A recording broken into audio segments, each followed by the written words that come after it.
नमस्कार।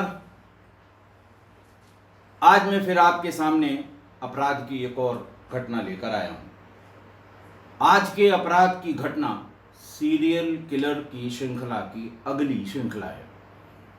अगला अपराध है, अगला सीरियल किलर है। लेकिन आज की घटना शुरू करने के पहले कल जिस घटना का मैंने जिक्र किया था कि पबजी खेलने से मना करने पर एक नालायक बेटे ने अपनी मां की गोली मारकर हत्या कर दी थी, उस संबंध में एक और बात आज के अखबारों में छपी है जिसने मेरे मन को छुआ है और मैं चाहता हूं वो मैं आपसे शेयर करूं। कल की घटना में एक बात और कल लोगों ने टिप्पणी की थी कि जो एडिशनल सीपी एडीसीपी जिसे कहते हैं कासिम आबदी का मैंने जिक्र किया था, वो 2017 बैच के आईपीएस अफसर हैं। शायद मेरे मुंह से 1917 निकल गया था, स्लिप ऑफ टंग था। मैंने ये भी कहा था कि बहुत अच्छा अफसर है। कल मैं ये बताना भूल गया था कि श्री कासिम आबदी ये मेरे अंडर ट्रेनिंग आईपीएस अफसर रहे हैं जब मैं डीआईजी रेंज बरेली था। ये शाहजहांपुर में आईपीएस अंडर ट्रेनिंग थे। अच्छा अफसर मैं इसीलिए कह रहा था कि और ये उसने अपने जो जिसे कहते हैं कि अपने दायित्वों का निर्वहन करने के लिए सूचना मिलते ही ऑफिस न जाकर, इसका इंतज़ार न करके कि वहाँ इंस्पेक्टर पहले पहुँचे, सर्किल ऑफिसर पहले पहुँचे, वो खुद मौके पर पहुँच गए थे। दूसरी घटना जिसके लिए मैंने ये बताना शुरू किया है वो ये है कि आज के अखबारों में ये छपा है कि मृतका साधना सिंह का एक पालतू कुत्ता भी था। ये पालतू कुत्ता जर्मन शेफर्ड का क्रॉस ब्रीड था। एग्जैक्टली जर्मन शेफर्ड तो नहीं है लेकिन उसका क्रॉस ब्रीड था और उसका नाम मैक्स था। वो मृतका से ही लगाव रखता था। वो उसको सुबह शाम मृतका ही खाना खिलाती थी, नहलाती थी, धुलाती थी, उसकी पूरी केयर करती थी। शाम को उसका बाहर बरामदे में एक बिस्तर, खाने का बर्तन, पानी का बर्तन सब अलग रखती थी और शाम को जब सब लोग सोने जाते थे, मतलब वो अगर पति हो तो पति और दोनों बच्चे, तो वो बाहर बरामदे में चला जाता था और रात भर वहीं रहता था। बाहर से कोई व्यक्ति आए, कोई पशु आए, कोई हलचल से दिखाई दे, वो भौंकता था और साधना सिंह तुरंत किसी न किसी को भेज के बाहर दिखवाती थी कि देखो मैक्स भूख रहा है, भौंक रहा है, वो कोई बात तो नहीं है। हुआ यूं कि शनिवार यानी 4 जून की रात को जब वो सोने जा रहे थे तो हमेशा की तरह वो बाहर जाकर अपने बिस्तर पर सो गया। शनिवार, इतवार, सोमवार साधना सिंह बाहर नहीं निकली। दूसरा ये था कि सुबह सुबह जब मृतका उठती थी तो वो बाहर निकलती थी, बाहर निकलते ही उसे उसका खाना पीना जो भी देती थी और फिर उसे अपने साथ ही भीतर ले जाती थी और वो पूरा दिन उन्हीं के साथ ही साथ रहता था। जहाँ वो सोती थी वहाँ पर या बीच में ड्राइंग रूम के हिस्से में या भीतर दरवाजे के पास वो वहीं बना रहता था।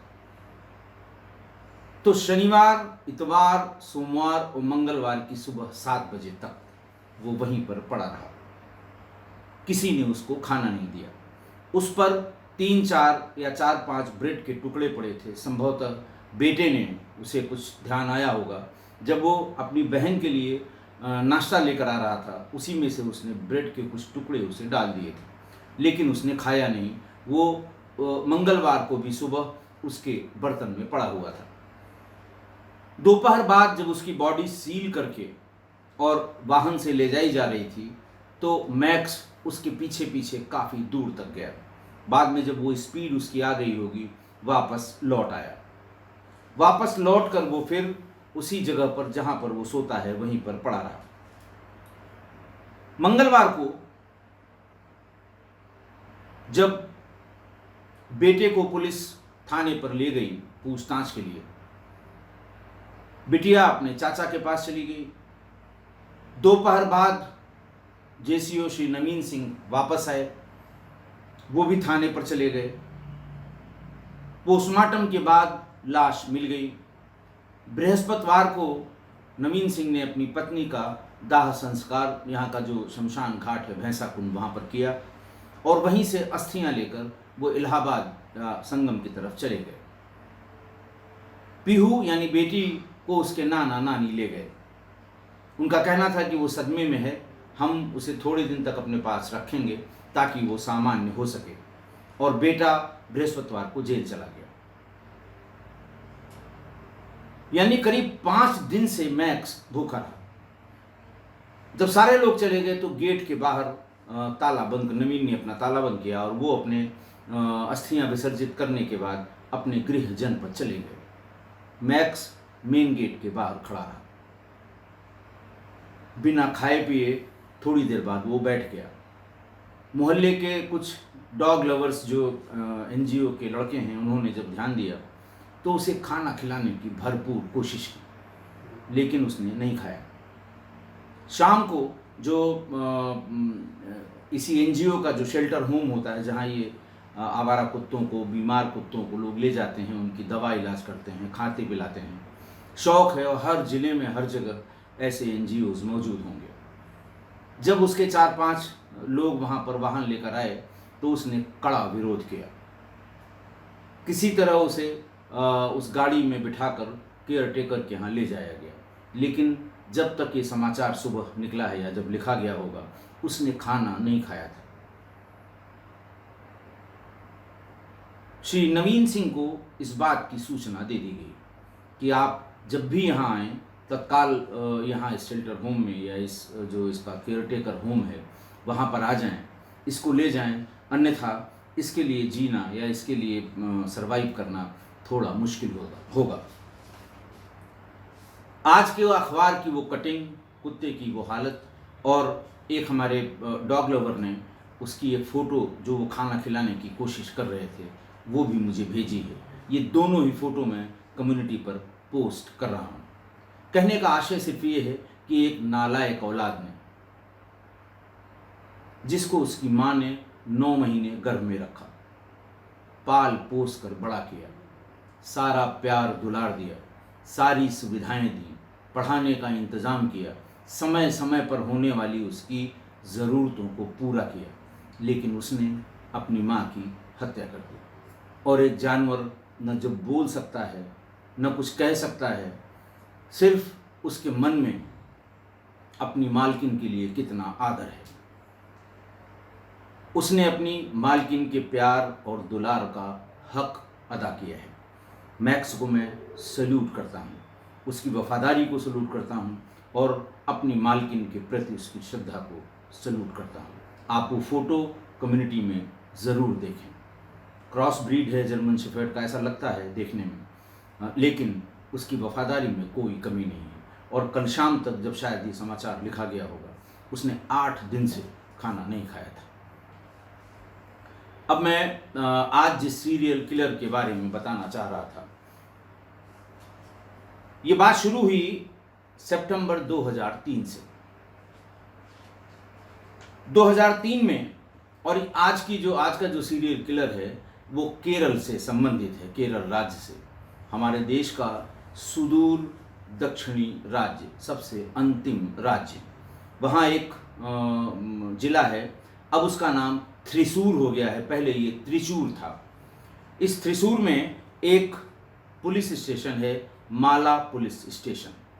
इस पुलिस स्टेशन के एक मकान में, मतलब इस पुलिस स्टेशन के थाना क्षेत्र के एक मकान में एक चोर घुसा। वहाँ पर जोस नाम के एक वृद्ध व्यक्ति रहते थे।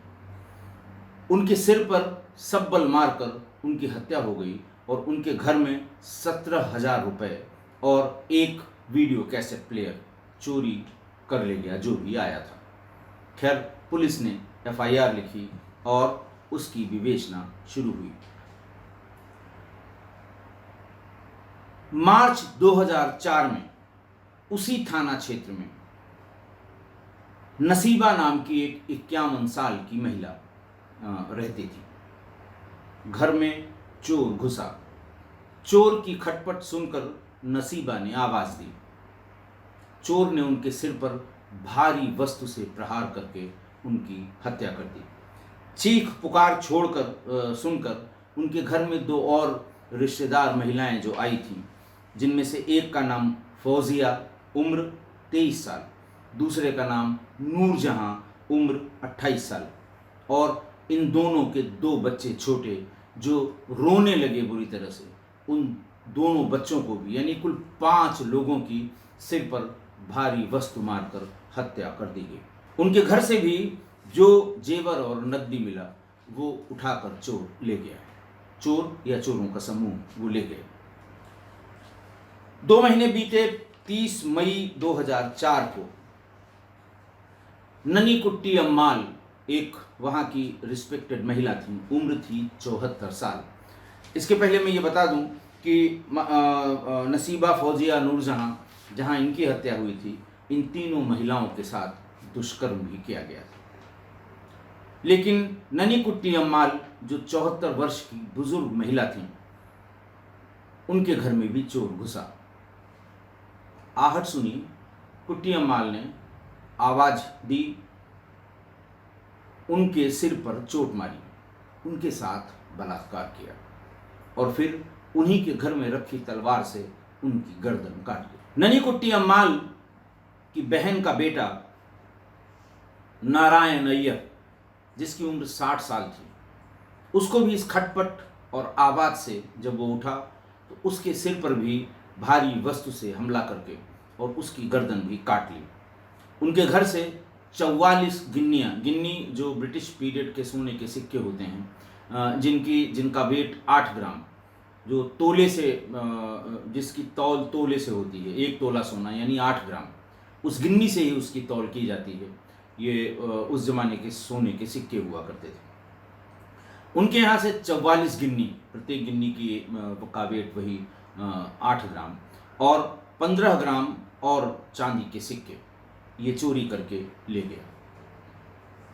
नारायण अय्यर और उनकी जो मौसी थी ननी कुट्टी अम्माल, उनके भी उन दोनों के सिर पे एक ही भारी वस्तु से प्रहार हुआ था और एक ही तरह तलवार से गर्दन काटी गई थी। 4 किलोमीटर की परिधि में घटी ये 3 बड़ी घटनाएं। एक तो जोश को मार के उसके यहाँ से चोरी हुई, दूसरे 5 यानी 3 महिलाएं और 2 बच्चों को मार के उनके यहाँ से चोरी हुई, और तीसरी ये संभ्रांत महिला ननी कुट्टी अम्माल, वृद्ध महिला, इनके साथ बलात्कार हुआ और इनके घर चोरी हुई। इससे त्रिचूर यानी जो थ्रिसूर जिनको कहते हैं, इस पूरे शहर में आतंक का माहौल बन गया। डर इस कदर कि सारे घरों में पूरी रात तक कोई न कोई सदस्य जागता रहा, और लोग जग रहे हैं कि नहीं जग रहे हैं, इसके लिए तरह तरह की आवाज़ें, घंटियाँ, घंटे और ज़ोर ज़ोर से शोर, डंडे का पटकना, ये पूरे शहर में जैसे कहते हैं ना भय का माहौल बन गया। ननी कुट्टी अम्माल की घटना को विशेष रूप से लोगों ने बहुत ही जघन्य अपराध माना। एक वृद्ध महिला के साथ बलात्कार, ये वहाँ तब भी बहुत जघन्य अपराध था। आज भी महिलाओं के साथ इस तरह के दुर्व्यवहार को किसी भी दृष्टि से कोई भी केरला में इसको जायज़ नहीं ठहराता या जायज़ नहीं ठहरा सकता। लोगों के मन में गुस्सा या जिसको कहते हैं एंगर, वो आ जाता है जब इस तरह की घटना कोई होती है। तो इसलिए कुलामैसी पुलिस को इस घटना की विवेचना दी गई। बाद में इसकी विवेचना क्राइम ब्रांच को सौंप दी गई, जो त्रिशूर जिले के क्राइम ब्रांच को। तमाम लोगों को शक के आधार पर पकड़ा गया। शक के आधार पर पकड़े गए एक शख्स केपी जयानंदन, इससे भी बहुत पूछताछ हुई और पुलिस को ऐसा लगता था कि इन तीनों हत्याओं में इसी का हाथ है। पुलिस ने तमाम फिंगरप्रिंट तीनों जगह से उठाए थे, तमाम फुटप्रिंट तीनों जगह से उठाए थे। बहुत कोशिश के बाद भी कोई साक्ष्य ऐसा नहीं मिला जिससे पुलिस इसको गिरफ्तार करके जेल भेज सके। इसलिए पुलिस के पास सिवाय इसकी और हिस्ट्री पता करने के और कोई चारा नहीं था। और हिस्ट्री जब पता की गई तो ये पता लगा कि जब ये थ्रिसूर के माला इलाके में रहता था तो उसने पड़ोसी के यहाँ से 2002 की बात है ये।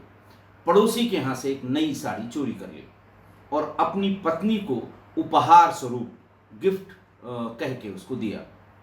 पत्नी उसको पहन के वहीं मोहल्ले की किसी शादी में गई। जिसकी साड़ी थी वो भी उस शादी में मौजूद थी। साड़ी देखते ही वो पहचान गई कि ये मेरी साड़ी है। महिलाओं को अपने वस्त्र, साड़ी या जो भी वस्त्रों से, गहने से बहुत प्यार होता है, कहीं की महिलाएं, और उनको अगर उन्होंने कह दिया कि ये है तो है, उन्हें कभी पहचान में कोई कन्फ्यूज़न नहीं रहता। वहाँ पर हल्ला हुआ कि ये मेरी साड़ी है। पत्नी ने, जयनंदन की पत्नी ने बताया कि मेरे पति ने बाजार से खरीद के मुझे उपहार स्वरूप दिया है। मोहल्ला इकट्ठा हुआ, जयनंदन बुलाया गया। जयनंदन को खरी खोटी सुनाई गई। पूछा गया कि तुम बताओ किस दुकान से ले आए हो, हम वेरीफाई करेंगे। जयनंदन समझ गया कि अब मैं पकड़ा जाऊंगा। अगले ही दिन वो माला के उस इलाके को छोड़कर कोडनगल्लूर में जाकर उसने एक मकान, एक कमरा किराए पर लिया और पत्नी के साथ वहीं रहने लगा। लेकिन वो अपनी आदत से बाज नहीं आया। वहाँ रहने के कोई 3 महीने बाद उसने अपने पड़ोस के एक घर में घुस गया और वहाँ से वहाँ की किसी एक महिला का एक नेकलेस चोरी करके ले आया और नेकलेस उसने अपनी पत्नी को फिर उपहार स्वरूप दे दिया।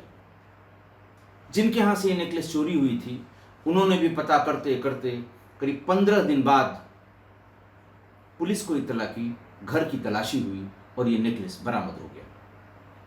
पी जयनंदन को पुलिस ने गिरफ्तार करके जेल भेज दिया। 4 महीने की सजा हुई, जेल से बाहर आ गया। बस इतनी बात जो क्राइम ब्रांच थी और जो कलामेसी पुलिस स्टेशन के इन्वेस्टिगेटर्स थे, इतनी बात पता कर पाए। उसको बिना मतलब साक्ष्य के अभाव में पुलिस स्टेशन से छोड़ने के बाद फिर वही अक्टूबर 2004 में थ्रिसूर जिले में ही पेरिनजानम एक इलाका है और थाना है मथिलाकम। उस क्षेत्र में 64 साल के कलापुरावक्कल सहदेवन और उनकी 58 साल की पत्नी निर्मला सहदेवन की सिर पर राड मारकर हत्या कर दी गई और उनके घर से जेवर और रुपए चुरा लिए गए। इस घटना के बाद पहले तो 3 घटनाओं में इतना दबाव हुआ कि ये दूसरे पुलिस स्टेशन को, कलामेसी स्टेशन को इन्वेस्टिगेशन दी गई और फिर क्राइम ब्रांच ने इसकी इन्वेस्टिगेशन शुरू की। लेकिन जैसे ही ये घटना मथिलाकम पुलिस स्टेशन में हुई, फिर त्रिशूर में एक बार फिर हाहाकार मच गया कि पुलिस कुछ नहीं कर पा रही है और लगातार इस तरह की घटनाएं हो रही हैं। इसके अगले ही महीने में कोडुनगल्लूर में जहां ये जाकर बसा था, वहां पर अरविंदाक्षा पनिकर और उनकी पत्नी ओनामा पनिकर को मार मार के मरनासन यानी मरा समझकर छोड़ा और उनके यहाँ से सारे गहने और जेवर और रुपए जो भी कैश थे वो लेकर यही भाग गया।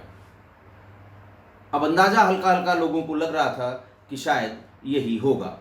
हालांकि बाद में दोनों यानी अरविंदाक्षा पनिकर और उनकी पत्नी ओनामा पनिकर दोनों की जान मेडिकल कॉलेज में बचाई गई। फिर अगस्त 2005 में उत्तरी पराबूर में स्टेट बेवरेज कारपोरेशन के आउटलेट पर वो एक घर में घुस गया। घर में कोई नहीं था। घर में घुसकर उसने वहाँ से गहने और जेवर और 3 वीडियो कैसेट चुरा के जब वो बाहर निकलने लगा तो स्टेट बेवरेज कारपोरेशन का जो गार्ड था सुभाषकन, उसने इसे टोक दिया, इतनी रात में ये कौन सा सामान लेकर जा रहे हो। टोकते ही उसने रॉड से सुभाषकन के सिर पर इतनी जोर से वार किया कि सुभाषकन की मौके पर मृत्यु हो गई।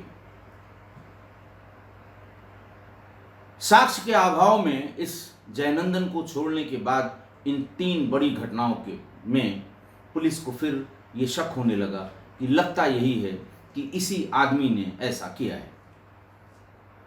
जितने आई विटनेस अकाउंट इकट्ठा किए गए, जितने लोगों से बातचीत की गई, कौन कौन यहाँ चलते फिरते दिखाई दिया, पुलिस को जो आई विटनेस अकाउंट से जो उसका हुलिया पता लगा, उससे पुलिस को ये अंदाज भी लग गया और पुलिस लगभग कंफर्म होने लगी कि ये जयनंदन ही है जिसने ये सब हत्याएं की हैं। लेकिन इस बीच में अखबारों में और बाकी सब जगहों पर इसको रिपर के नाम से जाना जाने लगा।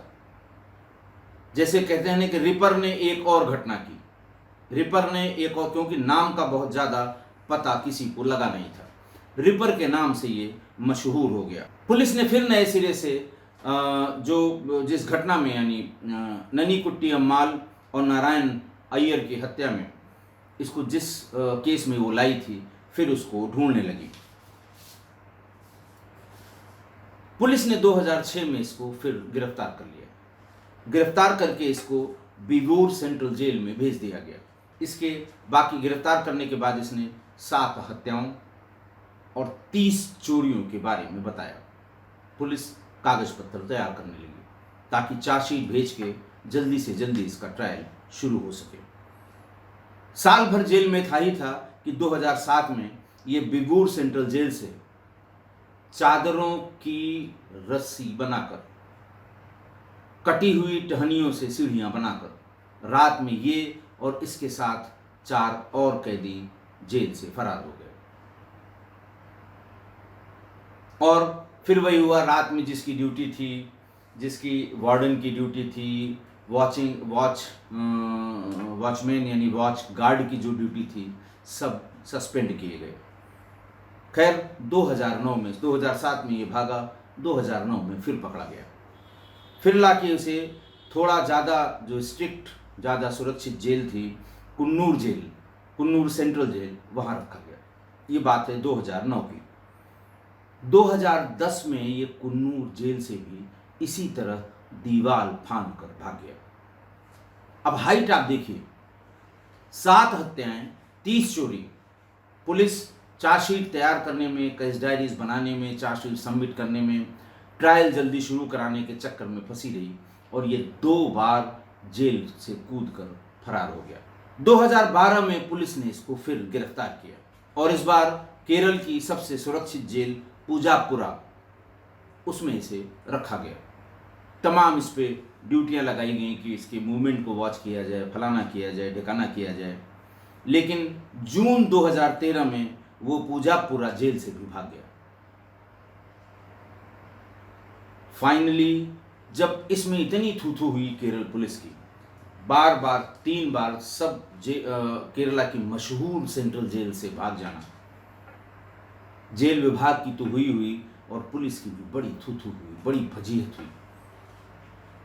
फाइनली 9 सितंबर 2013 को ये अपने गांव से 4-5 किलोमीटर दूर एक झोपड़ी, जो फार्म अपने बड़े बड़े खेतों की रखवाली करने के लिए किसान बनाते हैं, उसमें रहता था और अपनी साइकिल बनवाने के लिए कस्बे में साइकिल की दुकान पर आया था। पुलिस ने टिप ऑफ पे इसको गिरफ्तार किया, लेकिन अभी वो फिलहाल 9 साल से पूजापुरा सेंट्रल जेल में बंद है। मैं ये नहीं बता सकता कि इस बीच में उसने फिर से भागने की कोशिश की या नहीं की, लेकिन फिलहाल वो पूजापुरा जेल में बंद है। पुलिस को जो परेशानी हो रही थी एविडेंस की, उसके बारे में बार बार इसको अलग अलग केसेस में पुलिस कस्टडी रिमांड में लेके पूछताछ की गई। जो बात सामने आई वो चौंकाने वाली थी। इसने सारी घटनाओं के करते समय हाथ में मोजे पहन रखे थे।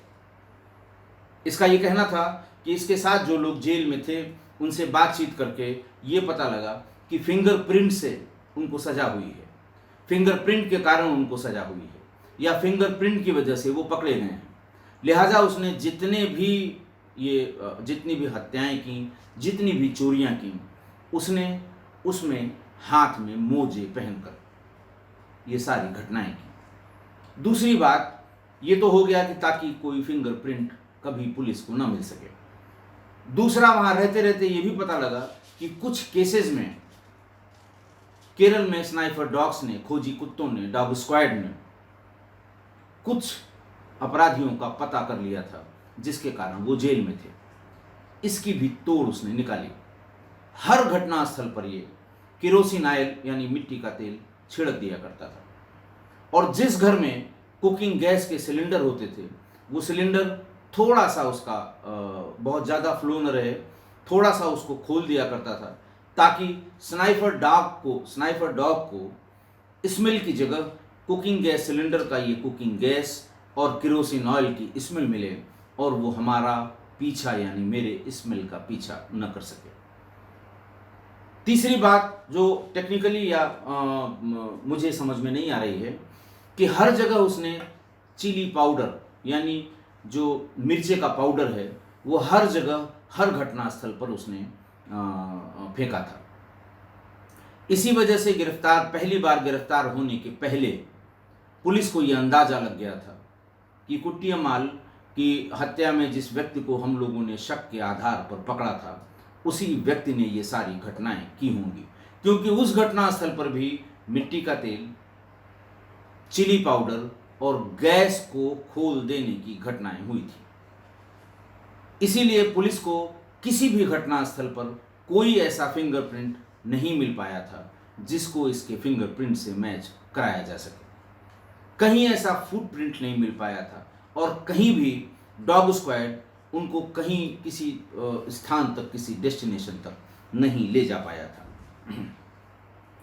ट्रायल में 7 हत्याओं और 15 चोरियों में आरोप पत्र दाखिल हुआ, चार्जेस फ्रेम हुए, जिनमें से 4 हत्याओं और 4 चोरियों में साक्ष्य के अभाव में, एविडेंस के अभाव में बरी कर दिया गया। 4 हत्याएं और 4 चोरियां जिनमें सजा हुई, उनमें से 2 हत्या में इसको मौत की सजा सुनाई गई। एक एर्नाकुलम के डिस्ट्रिक्ट जज ने, दूसरा थ्रिशूर के डिस्ट्रिक्ट जज ने। दोनों अलग अलग हत्याओं में इसको फांसी की सजा सुनाई गई। बाकी दोनों हत्याओं में किसी में 10 साल और किसी में 15 साल की सजा इसको सुनाई गई थी। चोरियों में भी इसी तरह किसी में 3 साल, किसी में साल भर की सजाएं सुनाई गई थी। एर्नाकुलम में जिस अपराध की सजा, मौत की सजा इसको सुनाई गई थी, अक्टूबर 2006 में देवकी नाम की एक महिला के हाथ का कंगन रात में जब ये घुसा, ये अकेले ही, सारे अपराध इसने अकेले किए हैं, तो वो हाथ का कंगन नहीं निकल रहा था, उसने हाथ की हथेली काट दी। चिल्लाने पर जब उसके पति बालाकृष्णन आ गए तो बालाकृष्णन की गले में तेज धार हथियार से उसका गला काट दिया और सारे जेवर गहने ये सब उतारने के बाद महिला देवकी की भी हत्या कर दी थी। इस केस को एर्नाकुलम के डिस्ट्रिक्ट जज ने या डिस्ट्रिक्ट कोर्ट ने रेयरेस्ट ऑफ रेयर केस की संज्ञा दी और इसी में फांसी की सजा दे दी।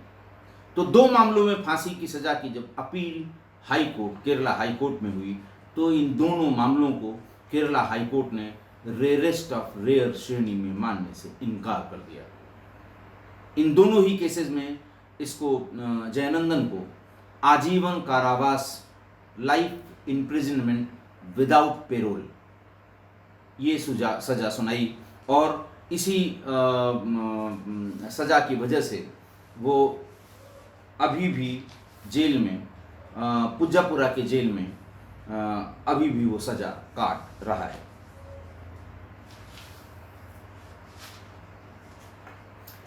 दूसरी जो मैंने बताई थी, एक तो ये देवकी और बालाकृष्ण की, दूसरी 2004 में सहदेवन और उनकी पत्नी निर्मला सहदेवन की हत्या में भी उसे फांसी हुई थी, जिसको हाई कोर्ट ने आजीवन कारावास में बदल दिया, ये कहते हुए कि ये दोनों अपराध रेयरेस्ट ऑफ रेयर क्राइम की श्रेणी में नहीं आते हैं। आज की घटना, 7 हत्याएं, सभी में महिलाओं के साथ दुराचार, 30 चोरियां, 3 बार 3 बड़ी सेंट्रल जेल से कूदकर भाग जाना, फॉरेंसिक एविडेंस से बचने के लिए हाथ में मोजे पहनना, केरोसिन और गैस को खोल देना। मिर्ची पाउडर के बारे में जो उसने बताया है कि मिर्ची पाउडर की स्मेल भी डॉग स्क्वाड को कंफ्यूज करती है, मैंने काफ़ी कोशिश की इस बात को जानने की, लेकिन कोई हमारे यहाँ कम से कम ये बता नहीं पाया कि क्या ये फैक्ट है। उसने किसी न किसी से सुना होगा और सारे घटनास्थल पर उसने मिर्ची पाउडर फैलाया था। मुझे नहीं समझ में आ रहा है कि मिर्ची की स्मेल ऐसी होगी कि वो ह्यूमन स्मेल को ओवर पावर कर दे और वो कहीं जा ना पाए। लेकिन केरोसिन ऑयल और गैस के बारे में मैं अच्छी तरह जानता हूँ कि ये डेविएट कर देते हैं, ये ओवर पावर कर देते हैं ह्यूमन स्मेल को। बहरहाल, इतना क्रूर हत्यारा, इतना चालाक हत्यारा, इतना चालाक कैदी जो 3-3 सेंट्रल जेल कूद कर फरार हो चुका, सजा आजीवन कारावास। एक अदालत ने, जिसने फर्स्ट हैंड सुनवाई की हो, एविडेंस देखे हों, गवाहों के बयान कराए हों, गवाहों के बयान को डिफेंस लॉयर ने क्रॉस किया हो और तब मौत की सजा सुनाई हो,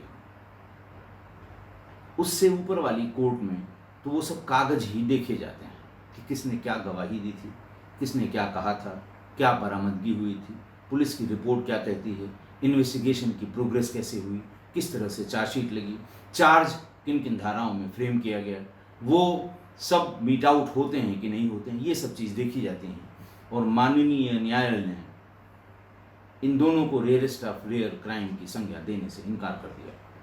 जरूर कोई न कोई कारण रहे होंगे या जरूर पुलिस की विवेचना में कोई न कोई कमी रही होगी, पर मेरे विचार से ट्रायल कोर्ट गलतियां करती है, गलतियां किसी से हो सकती हैं, विवेचना में पुलिस गलती करती है, ट्रायल कोर्ट भी कभी कभी गलती करते हैं, लेकिन एक के बाद एक हो रही इन हत्याओं में ट्रायल कोर्ट्स ने एक के बाद एक फांसी की सजा दी। लेकिन फिलहाल वो अभी जेल में आजीवन कारावास की सजा भुगत रहा है। देखिए, आज ये 12वें सीरियल किलर के बारे में मैंने आपको बताया है। एक आध को छोड़ के सबका पीरियड वही 2003 से 2007 के बीच में है। मैंने पहले भी बताया था कि 2004 सब में कॉमन मिलेगा, ज़्यादातर में, एक दो को छोड़कर। ये वही पीरियड था जब मोबाइल फ़ोन नहीं थे, जब सीसीटीवी कैमरों का चलन नहीं था, जब किसी की लोकेशन निकालना बहुत मुश्किल हुआ करता था। और ऐसा नहीं कि एक ही जगह ये सीरियल किलर बड़े और पनपे।